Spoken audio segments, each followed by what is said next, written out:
Alright, here's a quick tip on how to spot private label products using Keepa.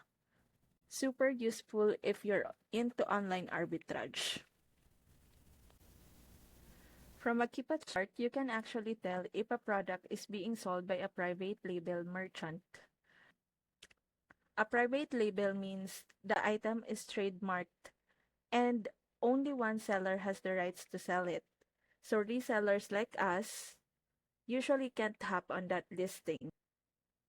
If you check out the chart here, the product's been sold by one merchant for 195 days straight. That's a strong sign it's a private label product. Usually, private label products will only show just one seller in the entire history. On the flip side, non-private label products tend to have multiple sellers coming and going. Another tip, scroll up and check who it's sold by.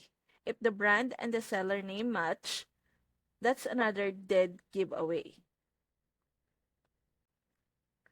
This kind of stuff used to confuse the heck out of me.